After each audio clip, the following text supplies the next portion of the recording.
Hello बच्चों, ठीक है सब लोग। देखिए आज की क्लास में मैं आपको सिखाने वाला हूं इम्परफेक्शन। सॉलिड स्टेट का एक ऐसा टॉपिक जो हर एक बच्चा बहुत अच्छे से सीख पाता है। इस टॉपिक को लेकर के आप ये देखिए, आपका नॉर्मल एकेडमिक एग्जाम हो या फिर कोई भी एंट्रेंस एग्जामिनेशन हो, इतना आसान टॉपिक है कि आप यूं करके सीख पाओगे। यूं समझते हैं। चलिए देखें इम्परफेक्शंस में आपको क्या सिखाने वाला हूं मैं। सबसे पहले इम्परफेक्शंस यानी कि डिफेक्ट होते क्या है सर, क्या चीज है डिफेक्ट, नॉर्मल लाइफ से रिलेट करेंगे इम्परफेक्शंस का मतलब। उसके बाद मैं आपको सिखाऊंगा कि भाई इम्परफेक्शंस जो होते हैं नॉर्मली वो होते ही क्यों हैं। अगर कोई इम्परफेक्शन है तो कारण क्या है, कोई तो वजह होगी जिसकी वजह से इम्परफेक्शन आते हैं। ओके, उसके बाद इन इम्परफेक्शंस की वजह से यानी इन डिफेक्ट की वजह से हमारे सॉलिड की प्रॉपर्टी पे कोई असर पड़ता है या वो सेम रहती है।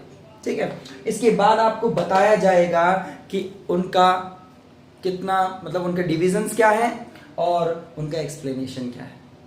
तो वन बाय वन इन सभी सवालों के जवाब देंगे आपको और टॉपिक को ध्यान से सीखिएगा। चलिए कॉपी और पेन निकाल लीजिए और तैयार हो जाइए। नोट्स बहुत अच्छे बनने चाहिए सब लोगों के और मजे से सीखिएगा। चलें आइए स्टार्ट करते हैं। मैं सुमित शर्मा 90+ चैनल में आप सबका बहुत बहुत स्वागत करता हूं। चलें आइए। तो मैं ये अभी तो हटा देता हूं। सबसे पहले एक एक सवाल का जवाब देंगे भाई। ठीक है, एक एक सवाल का जवाब। तो सवाल मैंने आपको दिखा दिए, जवाब आप देखिए। सबसे पहले अगर मुझे इम्परफेक्शन समझाना है तो देखो, एक सॉलिड है जिसे मैं बोलूंगा आइडियल क्रिस्टल लैटिस। एक एग्जांपल से आप समझिएगा। ठीक है, आइडियल क्रिस्टल लैटिस। तो इस आइडियल का मतलब क्या है भाई? आइडियल का मतलब होता है कि सर ऐसा सॉलिड जिसमें किसी भी टाइप की कोई त्रुटि ना हो। मतलब त्रुटि का मतलब होता है कोई किसी भी टाइप की गलती ना हो, किसी भी टाइप की जो है ना मतलब ऐसी कोई गलती ना हो जिसकी वजह से हम ये कह सकें भाई इसमें तो ये कमी है। कमी, किसी भी टाइप की कमी ना हो। जैसे मान लीजिए कि ये कोई सॉलिड है और जिसमें पार्टिकल्स कुछ ऐसे अरेंज्ड हैं। ठीक है भाई, इम्परफेक्शंस पढ़ा रहा हूं, जरा इस बात का जरा ध्यान देना। ये साइज को थोड़ा इग्नोर करना, कॉन्सेप्ट को बहुत अच्छे से कोशिश करना ग्रैब करने की। ठीक, सो मान लीजिए कि ये लैटिस है, सपोज ये लैटिस है, यहां तक इसे बंद कर देते हैं। तो इस पर्टिकुलर सॉलिड में ये कुछ पार्टिकल्स, कुछ एटम्स ऐसे अरेंज्ड हैं। ठीक, अब मैं अगर कहूं कि भाई इसमें ये परफेक्ट अरेंजमेंट है, ठीक है, ये परफेक्ट, मैंने इस आइडियल बोला इसे, तो आइडियल का मतलब होता है कि हर एक एटम या आयन, कोई भी पार्टिकल जिससे वो सॉलिड बना है, वो अपनी एक परफेक्ट और सही पोजीशन पे, किसी भी टाइप के कोई इरेगुलरिटी नहीं है। देखो रेगुलर अरेंजमेंट है, यहां से सभी पार्टिकल चार एक जैसी लाइन में, इधर भी, ऊपर से देखिए सभी एक परफेक्ट ऑर्डर्ड अरेंजमेंट में। तो इसका मतलब क्या होता है कि आइडियल क्रिस्टल लैटिस क्या है? दोज सॉलिड्स, या मैं यहां पे लैटिस लिख सकता हूं, हैविंग परफेक्ट, या लिख सकता हूं ऑर्डर्ड, ठीक, अरेंजमेंट। सही से समझिएगा। ठीक है, ऑर्डर्ड या परफेक्ट अरेंजमेंट ऑफ कॉन्स्टिट्यूएंट, ठीक, कॉन्स्टिट्यूएंट पार्टिकल्स। ठीक है, देख लीजिएगा कोई गलती ना हो। कॉन्स्टिट्यूएंट, ये थोड़ा सा एक्स्ट्रा आ गया है, इसे हटाना पड़ेगा। ठीक, ध्यान से मैच कर लीजिएगा। ओके, हाँ, तो बेटा ये कॉन्स्टिट्यूएंट पार्टिकल जो है जिनसे वो चीज बनी है, तो सभी ऑर्डर्ड अरेंजमेंट है, मतलब सभी पार्टिकल्स का एक ऑर्डर्ड अरेंजमेंट है। तो इसको मैं क्या कहता हूं? आइडियल क्रिस्टल लैटिस कहूं। लेकिन अगर किसी वजह से इस लैटिस में कुछ खराबी आ जाए, किसी वजह से, भाई कोई वजह भी हो सकती है, कुछ भाई खुद की भी कुछ कमियां हो सकती हैं, हर चीज परफेक्ट कहां होती है। तो भाई इसमें अगर मान लो कि जब पार्टिकल्स अरेंज हो रहे थे तो उस टाइम पे भाई कोई पार्टिकल टाइम से अपनी जगह नहीं पहुंच पाया। ठीक है, थोड़ा ध्यान से मैच करिएगा क्योंकि बिल्कुल एक जैसा नहीं बन पाएगा, बाकी आप कॉन्सेप्ट देख लीजिएगा, ठीक है। इसका पर्टिकुलर पार्ट में वो बना रहा हूं। तो यहाँ पे एक जगह पे ना, यहाँ पे जहाँ एटम पहुंचना चाहिए था वो नहीं पहुंचा भाई, वही लेट हो गया होगा, कोई कारण होगा, या पहुंच गया होगा बेचारा फिर निकल गया होगा, ठीक है। तो ऐसे केस में यहाँ पे खाली जगह रह गई, ठीक है। ऐसी केस में इस लैटिस के अंदर एक खाली जगह रहेगी, या ऐसा भी हो सकता है कि कोई एक्स्ट्रा चीज आके रुक जाए। जैसे मान लीजिए कि ये पार्टिकल आप ऐसे अरेंज कर रहे थे, है ना, सॉलिड में पार्टिकल आप इस तरीके से अरेंज कर रहे थे, हो भी रहे थे पार्टिकल अच्छे से अरेंज, लेकिन एक पार्टिकल बीच में आके ऐसे फंस गया। ये देखो यहाँ पे आके कोई एक्स्ट्रा एटम आयन, ठीक, तो ये देखो extra particle present in interstitial site. भाई आपको पता है ना, जब भी कोई भी एटम अरेंजमेंट होता है या आयन अरेंजमेंट होता है, जो बीच में खाली जगह होती है उस खाली जगह को हम क्या बोलते हैं, इंटरस्टेशियल साइट, वॉइड भी बोल सकते हैं, ठीक है, इंटरस्टेशियल स्पेस भी कहा जा सकता है। तो इस तरीके से आप देख सकते हैं कि ये जो अरेंजमेंट है इसको हमने एक परफेक्ट अरेंजमेंट कहा, जिसको हम कहते हैं आइडियल क्रिस्टल लैटिस। लेकिन वहां पे देखें अगर, तो ये दोनों ही लैटिस जो आपको नजर आ रहे हैं, ये दोनों जो मैंने यहाँ पे बनाए हुए हैं, ये परफेक्ट नहीं है, इनमें परफेक्शन नहीं है, कहीं ना कहीं कुछ ना कुछ कमी है, रेगुलरिटी नहीं है, ऑर्डर्ड अरेंजमेंट नहीं है। अब भाई अगर यहाँ पे एटम एक्स्ट्रा तो इधर भी हो, यहाँ पे भी हो, हर जगह हो, तब जाके ऑर्डर्ड अरेंजमेंट होगा ना। अब इस साइड देखो एक जगह पे खाली पड़ा हुआ है, मतलब एक साइड खाली पड़ी है, बाकी सब देखो सब जगह एटम्स हैं, सब जगह पार्टिकल्स अरेंज्ड हैं। तो मैं इसको तो नहीं कहूंगा कि ये परफेक्ट है, ना ही मैं उसे कहूंगा परफेक्ट है। तो ऐसे केस में क्या हुआ, ये कैसे है, डिफेक्टिव है। कैसे डिफेक्टिव, बिल्कुल आप वैसे समझ लीजिए ना, जब आप कोई मटेरियल खरीदते हैं और अगर वो मटेरियल में कुछ कमी है, कुछ एक्स्ट्रा है, तो आप ये कह देते हो ना कि डिफेक्टिव है। शर्ट की बात कर लें, भाई दुकान पे गए शर्ट लेने, लेकिन वहां पे देखा कि उस शर्ट में कहीं पे एक छोटा सा छेद मिल गया आपको, तो अब ऐसे केस में तुम क्या कहोगे कि भाई शर्ट तो डिफेक्टिव है। तो बिल्कुल सॉलिड्स के केस में भी ऐसे ही होता है, सॉलिड्स के केस में भी ऐसे ही होता है। हालांकि सॉलिड्स जो होते हैं ज्यादातर डिफेक्टिव ही मिलते हैं, लेकिन वो हमें नजर नहीं आते, माइक्रोस्कोपिक लेवल, बहुत छोटे लेवल पे डिफेक्ट होता है जो हम देख नहीं पाते। तो देखिए आइडियल और सिंपल, नॉन आइडियल नहीं बोलना है इनको, ठीक है, हम डिफेक्टिव वर्ड से इनको बोल सकते हैं। ये है जो हम जिस नाम से जानेंगे। तो आज की क्लास में हम यही पढ़ने वाले हैं ना कि डिफेक्ट्स होते क्या हैं। तो आपको देखने को मिला कि अगर किसी भी सॉलिड में ऑर्डर्ड अरेंजमेंट नहीं है, ऑर्डर्ड अरेंजमेंट नहीं है, तो मैं कहूंगा कि वो सॉलिड डिफेक्टिव है। कैसा है, डिफेक्टिव। तो अब क्वेश्चन ये जनरेट होता है कि सर सारे आइडियल ही हमें मिलते हैं क्या डेली लाइफ में? तो बिल्कुल नहीं। एक्चुअली थर्मोडायनेमिक्स क्या कहती है, आपने थर्मोडायनेमिक्स में पढ़ा होगा। So according to third law of thermodynamics,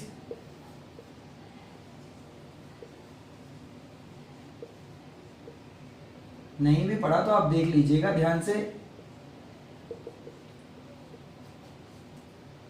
ये यहां पे भी ठीक करना, ठीक, ओके डन। तो थर्मोडायनेमिक्स का थर्ड लॉ कहता है कि सर कोई भी परफेक्ट जो क्रिस्टलाइन सॉलिड है, या कोई भी सॉलिड, नॉर्मली अगर कहा जाए कोई भी सॉलिड परफेक्ट क्रिस्टलाइन सॉलिड कब होगा, परफेक्ट 0 केल्विन टेम्परेचर पे। ये ओके नहीं लिखा है, 0 केल्विन,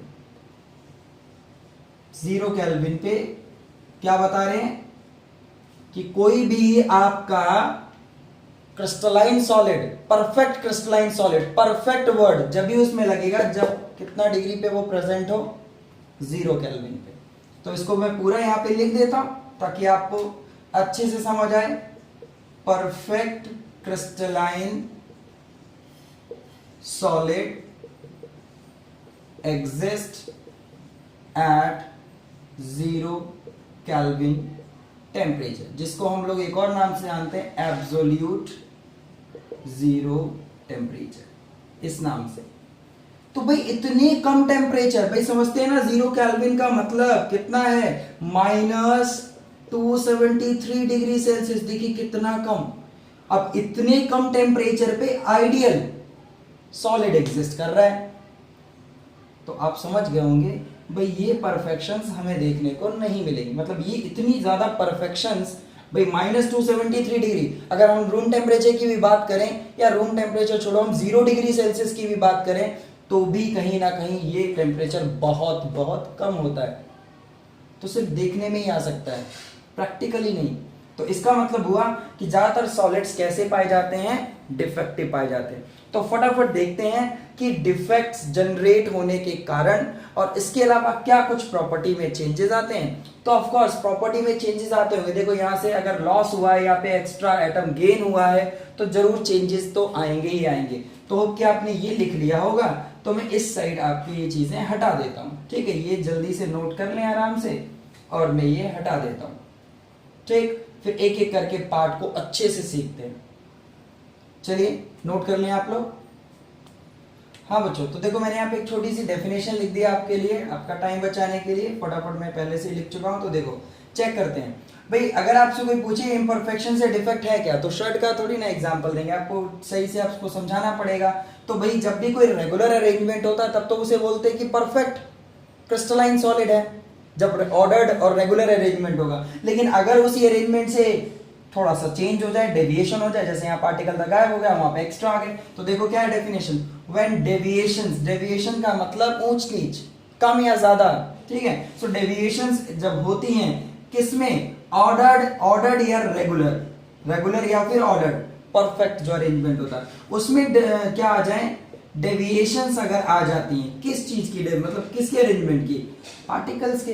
अभी पार्टिकल्स आपके एटम भी हो सकते हैं, उसमें आयंस भी हो सकते हैं, या मॉलिक्यूल्स भी हो सकते हैं। ज्यादा सॉलिड्स हम लोग जो है एटम और आयनिक के केस के पढ़ रहे हैं, ठीक है। इवन पार्टिकल्स में आपके मॉलिक्यूल भी हो सकते हैं, कोई प्रॉब्लम नहीं है, ठीक। तो उनके ऑर्डर्ड अरेंजमेंट में अगर कोई डेविएशन आ जाए तो हम कहेंगे कि सॉलिड कैसा है, डिफेक्टिव। और जो प्रॉपर्टी फॉलो कर रहे हैं, मतलब जो प्रॉपर्टी है उसकी, वो क्या है, डिफेक्ट्स है, मतलब वो डिफेक्ट कैरी कर रहा है। अच्छा, अब बात करते हैं सर डिफेक्ट जो है क्यों होता है, और साथ ही साथ इसके कितने पार्ट्स हैं, ताकि डिटेल में जा सके, ठीक। तो जरा देखो, ये हटा देता हूं मैं, आराम से आप देख लीजिए एक बार, और वीडियो पॉज करके लिख लीजिएगा। अच्छा, तो डिफेक्ट की अगर बात आती है तो आप इम्परफेक्शन डिफेक्ट में कोई भी एक चीज लिख सकते हैं। तो सबसे पहले आपको इसका क्लासिफिकेशन अच्छे से समझाना होगा, क्योंकि क्लासिफिकेशन एक बार ध्यान में आ गया तो आप सीक्वेंस में चीजें आराम आराम से सीखिएगा। देखिए जनरली डिफेक्ट जो है वो आपके दो टाइप के होते हैं, एटम्स की वजह से या आयंस की वजह से। तो यहीं पे आपका एटॉमिक डिफेक्ट बोला जाता है, इसी में आयन वाली भी आ जाते हैं, और इधर है इलेक्ट्रॉनिक डिफेक्ट। अगर इलेक्ट्रॉन्स की वजह से हुआ है, इलेक्ट्रॉन आने या जाने की वजह से हुआ है, या इलेक्ट्रॉन्स रिस्पॉन्सिबल है उस डिफेक्ट की वजह से, मतलब उस डिफेक्ट के लिए, तो भाई उसे बोलेंगे electronic. So it is due two electrons. ये किसकी वजह से होता है, इलेक्ट्रॉन्स। अच्छी बात है कि हमें बहुत सारे पार्ट्स नहीं पढ़ने, हमें लिमिटेड पार्ट्स ही पढ़ने हैं। और दूसरा जो एटॉमिक डिफेक्ट है वो किसकी वजह से होता है, इट इज ड्यू टू, वैसे नाम तो एटम के ऊपर लिखा हुआ है, लेकिन आयंस भी एटम से ही बनते हैं, इसलिए आयंस भी हो सकते हैं, ठीक है। It is due two atoms और आयंस। तो इन दोनों में से हमें ये पढ़ना है। हमें कौन सा वाला पढ़ना है, एटॉमिक डिफेक्ट। अब एटॉमिक डिफेक्ट के भी फर्दर पार्ट्स हैं भाई, एटॉमिक डिफेक्ट के भी फर्दर पार्ट है। हो सकता है कि डिफेक्ट किसी एक जगह पे हुआ हो, तो बोलते हैं पॉइंट डिफेक्ट। ध्यान से देखिएगा, हो सकता है कि डिफेक्ट किसी एक ही जगह पे हुआ, उसकी लोकेशन को एक लिमिटेड पोर्शन पे है, पूरे लैटिस में नहीं है, तो बोलते हैं पॉइंट डिफेक्ट। जैसे किसी जगह से एटम का हट जाना या एक्स्ट्रा एटम का आ जाना, वो किसी एक पर्टिकुलर पॉइंट पे होगा, ठीक। तो जैसे भी पीछे जो मैंने आपको अभी यहाँ पे दो फिगर बना के दिखाए थे, वो कहीं ना कहीं पॉइंट डिफेक्ट के थे। लेकिन अगर मैं कहूँ पूरे सिस्टम में, जैसे एक लाइन थी ऐसे करके मान लो मैंने बना दिया, लेकिन वो नेक्स्ट वाली लाइन ऐसे हो जाए, ये देखिए ये पूरे में डिफेक्ट जनरेट हो गया। समझ रहे हैं? आप इस तरीके से चीजों को समझ सकते हैं। पूरी में लाइन में, through out the line of the lattice, lattice की पूरी लाइन में डिफेक्ट अगर जनरेट हो जाता है तो उसे बोलते हैं लाइन डिफेक्ट। क्या बोलते हैं? Line defect. अच्छी बात यह है कि हमें ये डिस्कस करना है, ठीक है, हमें पॉइंट डिफेक्ट डिस्कस करना है, तो आइए देखते हैं। लेकिन पॉइंट डिफेक्ट के भी फर्दर पार्ट्स हैं, धीरे धीरे चीजों का पता लग गया। पॉइंट डिफेक्ट के भी पार्ट्स हैं। तो भाई पॉइंट डिफेक्ट हम नॉन आयनिक कंपाउंड्स के लिए बताएंगे आपको। नॉन आयोनिक कंपाउंड्स, भाई जिनमें सिर्फ एटम होते हैं, न्यूट्रल एटम्स, कोई आयन नहीं होता, नॉन आयनिक के लिए। और साथ ही साथ हम बताएंगे आपको आयनिक कंपाउंड्स के लिए। मेन चीज तो यहीं पे है, ये तो सब देखने का है। मेन चीज जो है डिफेक्ट की वो यहीं पे है भाई। जल्दी से एक बार चेन को देख लें। और आयनिक में हमें कुछ फर्दर पार्ट्स देखने को मिलेंगे, जैसे स्टोइकियोमेट्रिक डिफेक्ट, हमें इसी में नॉन स्टोइकियोमेट्रिक डिफेक्ट भी देखने को मिलेगा। नॉन स्टोइकियोमेट्रिक, इसके अलावा हमें इसी में पढ़ने को मिलेगा इम्प्योरिटी डिफेक्ट। ठीक है, मन बना के ध्यान से पढ़िएगा, देखो मजा आएगा आपको चीजें पढ़ने में। इस वाले केस में हमें सिर्फ दो पढ़ने होंगे, वैकेंसी, समझ रहे होंगे, खाली जगह हो जाती होगी, और एक पढ़ना होगा इंटरस्टिशियल। अभी हमने सिर्फ क्लासिफिकेशन, तो बोर्ड पे जो आपको पूरा क्लासिफिकेशन नजर आ रहा है उसका मेन जो पूरा पार्ट जो है, जिसे कहते हैं बैकबोन ऑफ द टॉपिक, वो यहाँ पे प्रेजेंट। ये है जो आपको अपने 12th जे मेंस या नीट के लिए जो पढ़ना होगा, वो यहाँ पे है सब कुछ। इस वाले बॉक्स में जितना भी यहाँ लिखा हुआ यही है सेंटर आपके क्वेश्चन का। तो आपको लग रहा होगा ये सब कुछ पढ़ना है, नहीं, हमें पता होना चाहिए डिफेक्ट क्या होता है, ठीक है। उसके बाद पता होना चाहिए कि किस किस टाइप के होते हैं, एटम की वजह से, इलेक्ट्रॉन की वजह से, ठीक। उसके बाद एटम वाले भी दो टाइप के होते हैं, एक जगह पे या पूरी लाइन में, थ्रू आउट द लैटिस। और पॉइंट डिफेक्ट नॉन आयनिक के लिए दो हैं, वैकेंसी और इंटरस्टिशियल, और जबकि आयनिक के लिए आपके तीन होते हैं, स्टोइकियोमेट्रिक, नॉन स्टोइकियोमेट्रिक और इम्प्योरिटी। एक बार जल्दी से आराम से इनको लिख लें और फिर चलते हैं एक एक करके आगे बढ़ते हैं। मैं आपको पॉइंट डिफेक्ट में इन सब से स्टार्ट करूंगा। साथ ही साथ आपको नोट डाउन करते हुए ये भी आपको बता देता हूं कि भाई डिफेक्ट जो है वो जनरेट क्यों हुआ, क्या कारण है। तो कारण तो बहुत आसान हो सकता है, ठीक। तो हटाओ, पहले कारण देखते हैं, जल्दी देखो एक बार। हाँ बच्चों, तो देखो मैंने यहाँ पे नॉन आयनिक क्रिस्टलाइन सॉलिड्स के लिए, नॉन आयनिक जिनमें आयंस नहीं होते, उनके लिए पॉइंट डिफेक्ट बताए हैं। तो ये छोटा पार्ट है जिसमें पॉइंट डिफेक्ट नॉन आयनिक के लिए दो टाइप के, पीछे मैंने आपको हिंट जिनकी दे दी थी, आप देख सकते हैं, एक वैकेंसी और दूसरा इंटरस्टिशियल। दोनों की मैंने यहाँ पे डेफिनेशन लिखी हुई है, जो कि आपने क्रिस्टल लैटिस अभी देखा था ना, उसके बेसिस पे आप देखिए, बहुत आराम से इसे समझिएगा। देखो मान लीजिए मेरे पास एक क्रिस्टल लैटिस था, बिल्कुल पहले वाले जैसा है, ठीक। जैसे यहाँ पे एक एटम है, यहाँ पे है, इस जगह है, ये रहा, और इस जगह पे है, यहाँ पे ये, ठीक। अब मैं इसे लैटिस को थोड़ा छोटा कर देता हूँ ताकि अरेंजमेंट ठीक सा नजर आए। ये देखिए, तो ये वाली जगह खाली कर दी। अब आप समझ गए होंगे।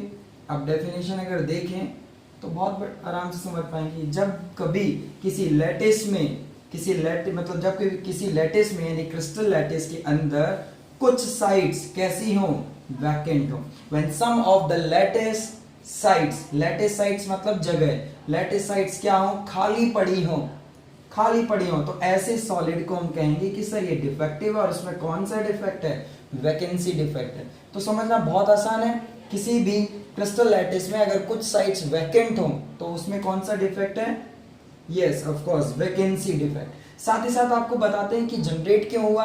तो ये जनरली जब जनरेट होता है भाई, जब आपका लैटिस एक्स्ट्रा हीट एब्जॉर्ब कर लेता है, तो it arises due to yes absorption of heat, generally heat की वजह से हो सकता है। और इससे रिलेटेड एक और बात, अब भाई डिफेक्ट होने से कोई चेंजेस तो आएंगे ना सॉलिड में, तो ऑफ कोर्स कुछ सॉलिड्स का कलर बदल जाता है, कुछ सॉलिड्स की डेंसिटी में भी फर्क आता है, इवन उनकी इलेक्ट्रिकल प्रॉपर्टी भी बदल जाती है। तो यहाँ वैकेंसी डिफेक्ट अगर है तो जनरली नॉन आयनिक के केस में, नॉन आयनिक कंपाउंड के केस में डेंसिटी घट जाती है। So it result in decrease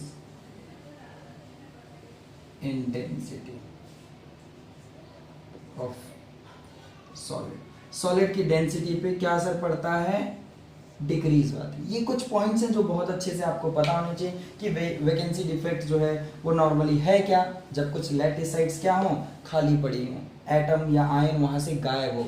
generally non ionic के लिए तो एटम वर्ड यूज कर लेना।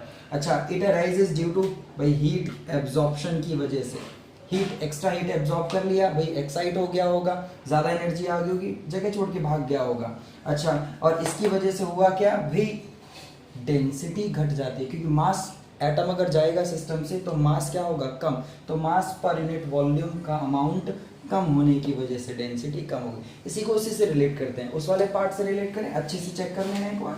अब देखो मैंने यहाँ पे आपको समझाया हुआ है, लिखा है कि जब कॉन्स्टिट्यूएंट पार्टिकल, ठीक है, जनरली एटम की बात करेंगे यहाँ पे, नॉन आयनिक है, तो कॉन्स्टिट्यूएंट पार्टिकल जब कुछ साइट्स में प्रेजेंट होते हैं ना, प्रेजेंट इन इंटरस्टिशियल साइट, जैसे भी पीछे मैंने आपको एक अच्छा सा पार्ट समझा के बनाया के दिखाया था, कुछ ऐसे आप देख सकते हैं, कुछ इस तरीके से था पीछे, और वहां पे कोई पर्टिकुलर बाहर का एटम, ये बाहर वाले एटम को मैंने थोड़े अलग शेड से रिप्रेजेंट कर दिया, ठीक, तो ये क्या हुआ, ये इंटरस्टिशियल साइट में प्रेजेंट है, ठीक है, प्रेजेंट इन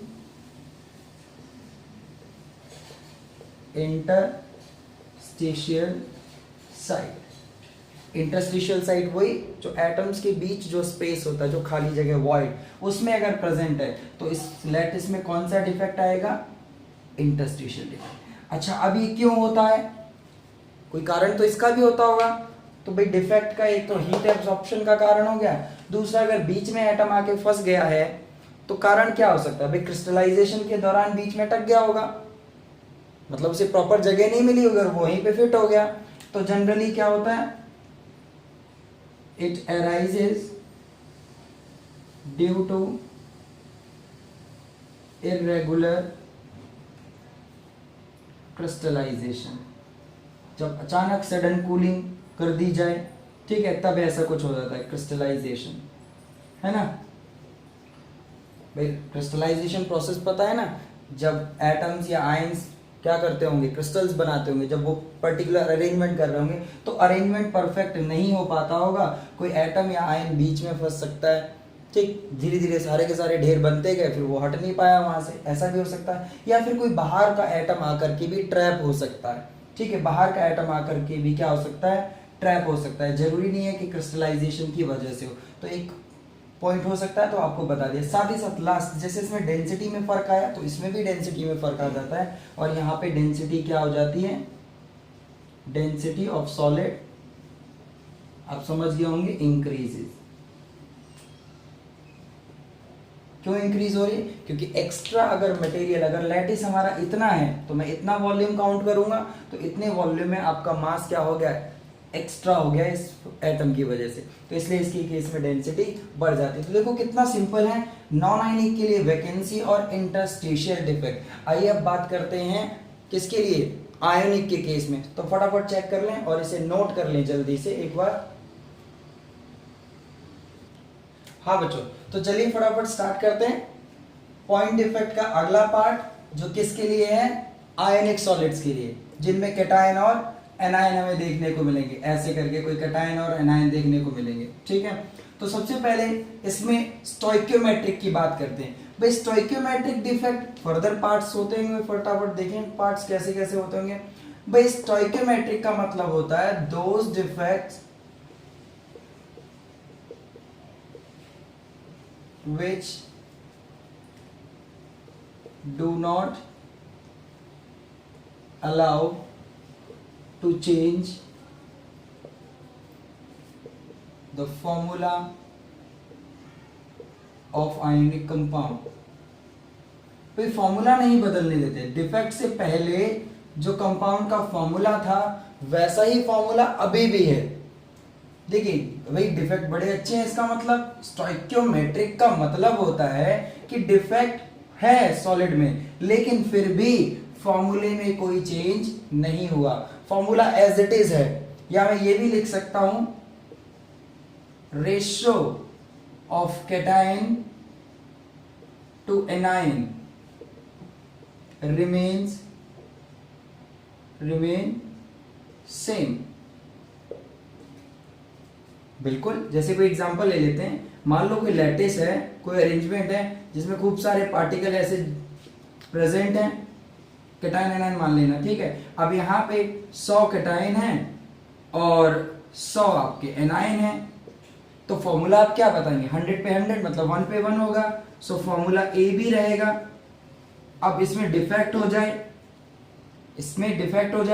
हो सकता है कि आपका क्या कहते हैं कि दो पार्टिकल हट गए, जैसे एक ए प्लस इसमें से निकल गया, एक बी माइनस निकल गया सपोज, ठीक है। तो अब आपके सिस्टम में 99 ए प्लस बचे और आपके 99 बी माइनस बचे, मतलब अभी भी फॉर्मूला वही रहेगा 1:1 मतलब ए बी।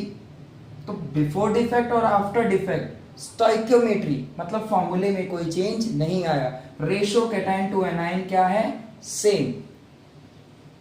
समझते हैं, मिसिंग हो जाए या ऐसा कुछ हो जाए कि वहीं का कोई कैटायन वहीं की कोई जगह में खिसक के आ जाए, शिफ्ट हो जाए, मूव कर जाए, वहीं का कैटायन वहीं की कोई साइड वाली जगह घेर ले, तो लॉस ना हो, तो 100 का 100 ही रहेगा, मतलब जितने पार्टिकल्स जितने आयंस पहले थे अभी भी उतने ही, यानी रेशियो में फिर से कोई चेंज नहीं आएगा, क्योंकि हम बात कर रहे हैं स्टोइकियोमेट्रिक डिफेक्ट की, तो जिसमें फॉर्मूले में कोई चेंज नहीं आएगा। जब हम बात करेंगे नॉन स्टोइकियोमेट्रिक, शायद उसमें हो सकता है कि कैटायन एनायन रेशियो बदल जाए या फॉर्मूले में कोई फर्क आ जाए।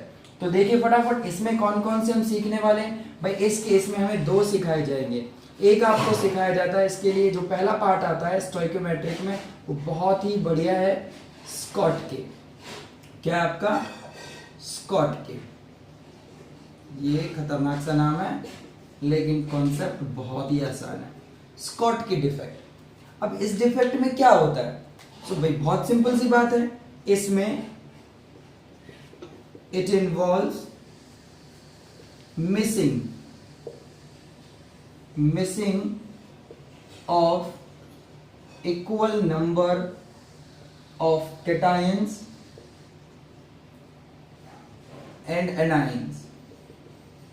ध्यान दीजिएगा, इस डिफेक्ट में क्या होता है, हमें यही तो देखना है कि हर एक डिफेक्ट जो पढ़ाया जा रहा है आज, तो उस डिफेक्ट में क्या कुछ चेंजेस आ रहे हैं। तो अगर आपसे कोई पूछे कि स्कॉटके डिफेक्ट में क्या कुछ होता है, तो इस डिफेक्ट में आयंस मिस हो जाते हैं। आयंस क्या होते हैं, मिस होते हैं। कहां से भाई, लैटिस से गायब हो जाते होंगे, ठीक है, क्रिस्टल सिस्टम से, क्रिस्टल लैटिस से गायब हो जाते हैं। लेकिन अच्छी बात क्या है, इक्वल नंबर, जितने कैटायन गायब होते हैं उतने ही एनायन गायब होते हैं। मतलब कैटायन जो है अगर एक भागा तो वो एक एनायन लेके ही निकलेगा। इसके लिए इसके पीछे भी कुछ ना कुछ कॉन्सेप्ट होगा, तो एक बार यहाँ पे मैं पहले ड्रॉ कर देता हूं अच्छे से, फिर उसके बाद देखते हैं। मान लीजिए परफेक्ट अरेंजमेंट था इस तरीके से पार्टिकल का, जैसे a plus B minus A plus B minus, ठीक है, और आपका b minus A plus B minus A plus, कुछ इस टाइप का। चेक कर लें एक बार, है ना, अल्टरनेट ऑर्डर में आप इस तरीके से आप अरेंज कर दीजिएगा। अब अरेंज जब आपने कर लिया तो ये तो आइडियल अरेंजमेंट हुआ, परफेक्ट अरेंजमेंट हुआ, ये तो आपका इसमें कोई डिफेक्ट है ही नहीं। तो हम आपको बताते हैं कि अगर स्कॉटकी डिफेक्ट मैं शो करना चाहता हूं तो मैं कहीं से एक जगह से कैटायन हटा दूंगा और वो जगह खाली कर दूंगा, और किसी एक जगह से, सपोज मैंने यहां से ये एनायन गायब कर दिया और ये, तो अब जो आपके सामने दिखाई दे रहा है कि यहां पे भी वैकेंसी क्रिएट हो गई है और यहां पे भी वैकेंसी क्रिएट हो गई है। मतलब ये जो आपका सिस्टम है, इस सिस्टम के अंदर कौन सा वाला डिफेक्ट है? स्कॉट की। अब यहाँ पे एक बहुत अच्छा डाउट जनरेट हो रहा होगा, सर वैकेंसी डिफेक्ट ही तो है ये। सो of course it is similar to vacancy defect। लेकिन नाम क्यों अलग अलग है भाई? तो भाई स्कॉटके ने आयनिक कंपाउंड के लिए बताया था, स्कॉटके ने आयनिक कंपाउंड के लिए बताया, ठीक है। तो मैंने आपको क्या बताया? बिल्कुल ठीक, कि भाई स्कॉटके डिफेक्ट जनरली आयनिक के लिए है, रिपीट कर देता हूं, और जो आपका वैकेंसी था वो नॉन आयनिक के लिए था। तो समझ आ चुका होगा। अच्छा, दूसरी बात, अब यहाँ पे डाउट ये जनरेट हुआ कि सर ये दो आयंस क्यों यहाँ से हटे, एक कैटायन ही क्यों नहीं भाग गया, एक एनायन ही क्यों नहीं चला गया? तो जनरली यहाँ पे एक अच्छी बात बताई जाती है जो आपको बहुत अच्छे से नोट कर लेनी चाहिए। हम जितने भी डिफेक्ट पढ़ने वाले हैं, चाहे वो स्टोइक्योमेट्रिक हो, चाहे वो आपके नॉन स्टोइक्योमेट्रिक हो, या कोई इम्प्योरिटी हो, या इसके अलावा सभी डिफेक्ट में चार्ज बैलेंस रहता है, सभी डिफेक्ट्स में चार्ज बैलेंस रहता है। All type of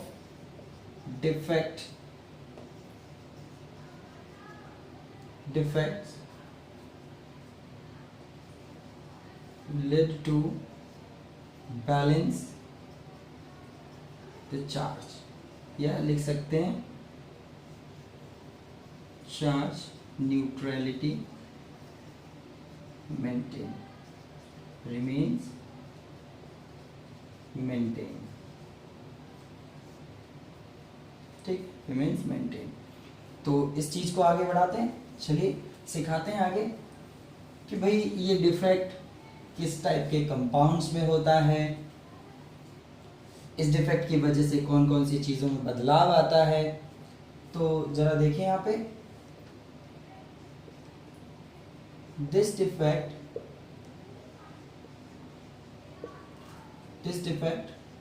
shown by compounds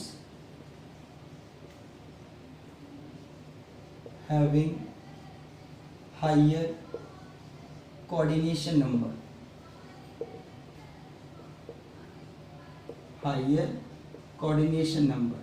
मतलब ऐसे सॉलिड्स, ऐसे आयनिक सॉलिड्स जिनका कोऑर्डिनेशन नंबर ज्यादा होता है। मान लो कभी कोई क्वेश्चन पूछ ले कि मान लो किसी का कोऑर्डिनेशन नंबर 6 to 6 है और किसी का कोऑर्डिनेशन नंबर आपका 4 to 4 है, तो 6 to 6 वाले केस में चांसेस हैं कि वो स्कॉटकी डिफेक्ट शो करे। मतलब जनरली होता क्या है कि जो जिनका ज्यादा कोऑर्डिनेशन नंबर, आपको याद होगा कोऑर्डिनेशन नंबर क्या होता है भाई, किसी भी पर्टिकुलर कैटायन के नियरेस्ट एनायन कितने हैं, ठीक है, ये चीज, या किसी भी एनायन के नियरेस्ट कैटायन कितने, नियरेस्ट नेबर, याद होगा आपको नियरेस्ट नेबर, कुछ इस तरीके से।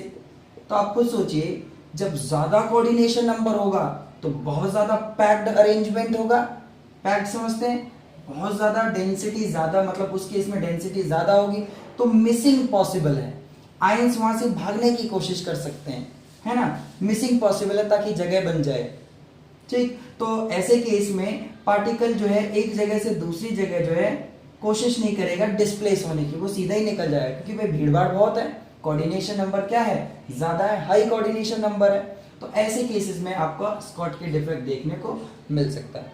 दूसरी बात ये कि जनरली ये ऐसे कंपाउंड्स में होता है जिनमें केटायन और एनायन के साइज जो होते हैं आपके, वो मैटर बहुत करते हैं यहाँ पे। अब साइज कैसे मैटर करते हैं, तो होता ये है कि अगर मान लो इसे यहाँ पे शिफ्ट होना है लेकिन इसका साइज है बड़ा, तो ये डिसलोकेट नहीं हो पाएगा, ये सीधा क्या होगा, गायब हो सकता है, शिफ्ट, क्योंकि पोजीशन ऐसा भी तो हो सकता है ना कि अपनी पोजीशन से खिसक जाए, लेकिन नहीं, क्योंकि साइज बड़ा होने से इनके केटायन एनायन के साइज लगभग सिमिलर होते हैं, कंपैरेबल कह सकते हो, है ना, साइज इनके बड़े होते हैं, जिसकी वजह से क्या होता है, ये डिस्प्लेसमेंट नहीं शो कर सकता, सीधा ही यहां से गायब हो जाता है, मिस हो जाता है। तो कहने का मतलब है यहां पे मैं क्या लिख सकता हूं,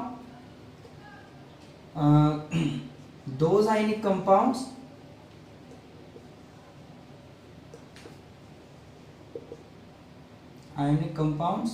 ये थोड़ा सा ठीक नहीं है, ठीक करो, ionic compounds having similar size of ions shows this type of defect। तो बहुत छोटी सी बात है, यहाँ पे कई बार रीजनिंग क्वेश्चन पूछते हैं कि किस टाइप के आयनिक कंपाउंड स्कॉट के डिफेक्ट शो करते हैं। एक तो आप बता सकते हैं जिनका कोऑर्डिनेशन नंबर ज्यादा होता है, और दूसरा बता सकते हैं जिनके साइज, कैटायन और अनायन के साइज जो होते हैं, आयंस के साइज, कैटायन और अनायन के साइज कंपैरेबल हो, सिमिलर हो, बहुत ज्यादा डिफरेंस ना हो। ठीक, ये चीज आपको समझ आ गई? फटाफट इसे एक बार नोट कर लें और समझ लें। कर लिया नोट? ठीक है, हटा देता हूं। ठीक है, नोट कर लिया होगा। अच्छा, अब अगली बात क्या है? कुछ भी नहीं, थोड़ा सा बचा हुआ है। सो देखो, इसकी एग्जांपल दे देते हैं। तो भाई generally alkali metal halide show करते हैं, जनरली अल्कली मेटल हैलाइड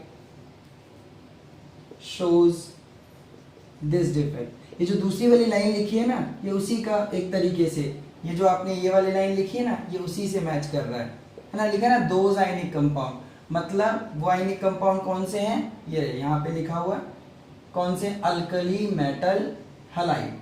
ज्यादातर ये कंपाउंड ज्यादातर इस टाइप के क्या डिफेक्ट को शो करते हैं, इस टाइप के कंपाउंड ये, क्योंकि इनके अंदर जो साइज कैटायन एनायन का साइज होता है ना, उसमें ज्यादा अंतर नहीं होता है, वो सिमिलर साइज के होते हैं। तो इस पे बहुत अच्छा रीजनिंग क्वेश्चन बनता है। तो एग्जांपल मैं दे रहा था आपको, जैसे पोटेशियम क्लोराइड, सोडियम क्लोराइड, ठीक है। इसके अलावा आपको ब्रोमाइड आ सकता है इसमें, ये कॉमन एग्जाम्पल हैं इनके क्लोराइड। और ये आपका इस तरीके से आप बहुत सारे एग्जाम्पल लिख सकते हो, ठीक, इस तरीके से बहुत सारे एग्जाम्पल। एक इसमें सिल्वर ब्रोमाइड का एग्जाम्पल भी बहुत कॉमन होता है, ठीक, बहुत कॉमन एग्जाम्पल कौन सा होता है?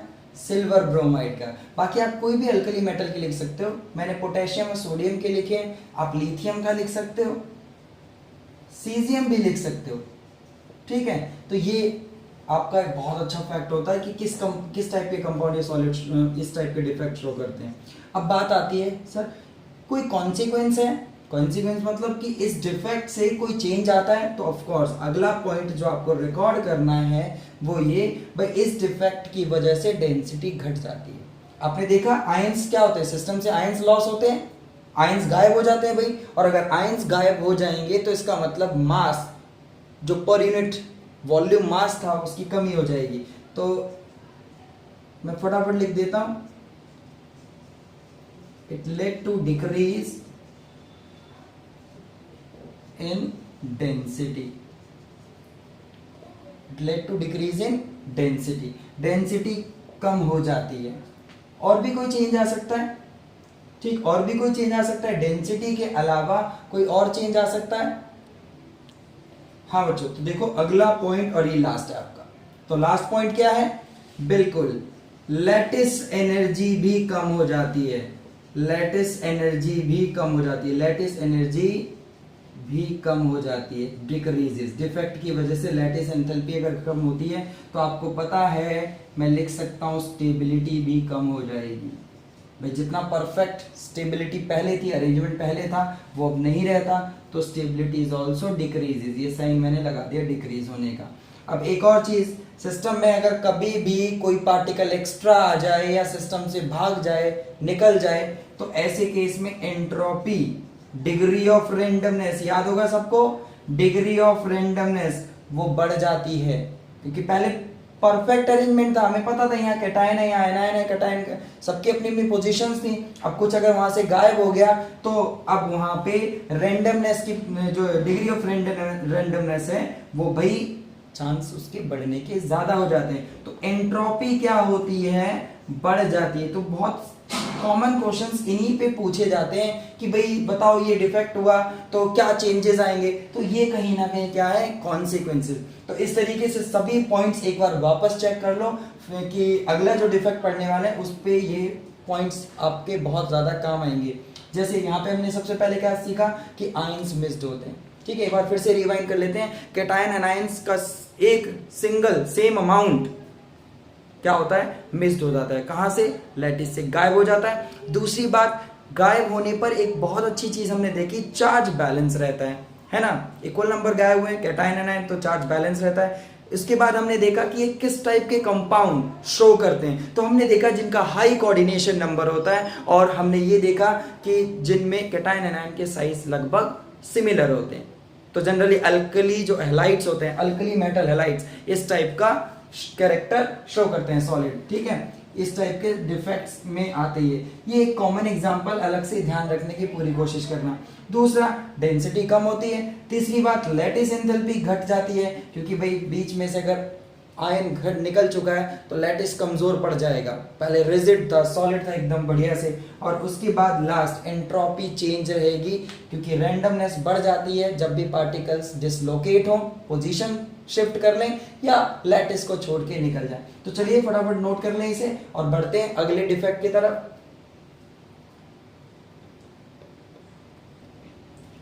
हाँ बच्चों, तो देखो अगला जो हमारा स्टोइकियोमेट्रिक डिफेक्ट का दूसरा पार्ट है। पहला हमने पार्ट क्या सीखा, स्कॉट के डिफेक्ट। दूसरा क्या, फ्रेंकल।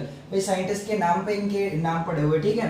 तो फ्रेंकल ने क्या बताया कि भाई होता क्या है कि अगर कोई लैटिस है, ध्यान से देखिएगा, अगर कोई लैटिस है, ये रहा आपका a plus B minus A plus B minus, फटाफट देखिएगा, b minus A plus B minus A plus. तो पहले हम यहाँ से देखेंगे, फिर डेफिनेशन को देख करके हम समझेंगे कि क्या कहना चाहते हैं ये फ्रेंकल भैया, ठीक है, फ्रेंकल भैया क्या कहना चाहते हैं। तो चलिए ये नहीं सीधे हो जाए, ठीक है।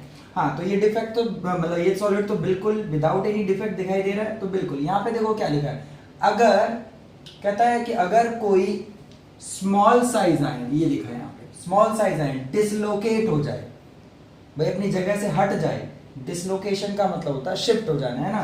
तो डिसलोकेट हो जाए कहां पे भाई, नेबरिंग इंटरस्टिशियल साइट, पड़ोस वाली कोई खाली जगह में।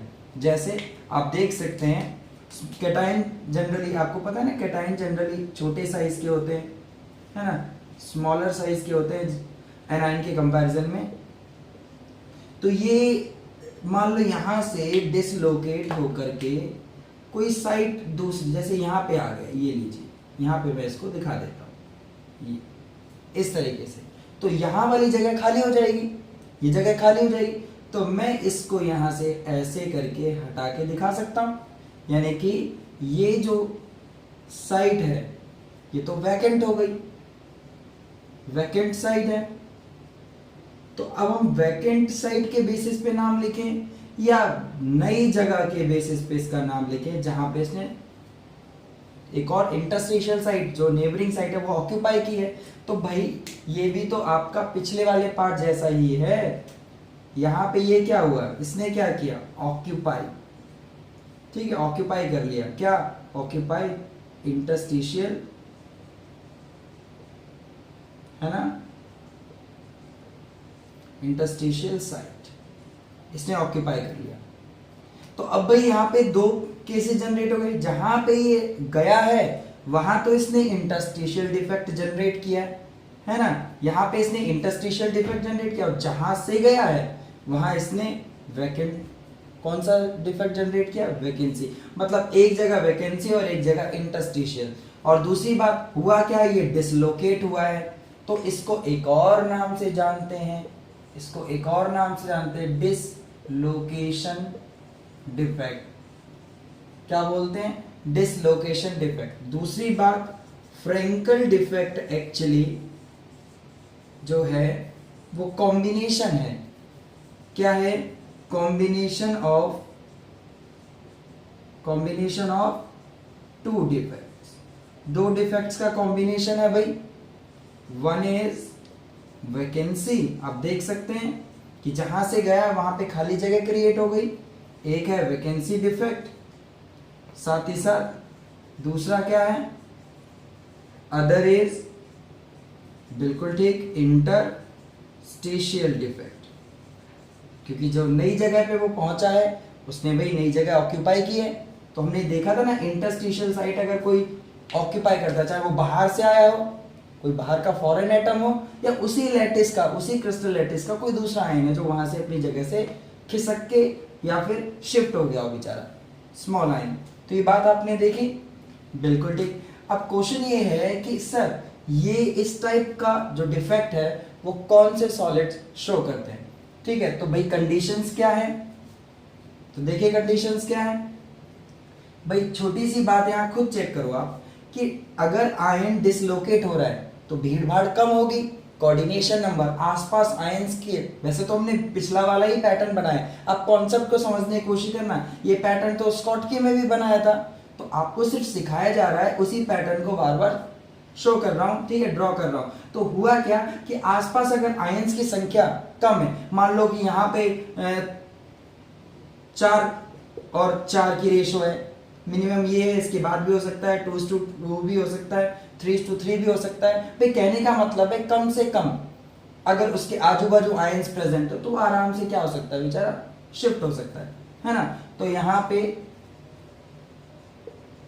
Compounds shows Frankel defect when the following condition are satisfied। तो पहली कंडीशन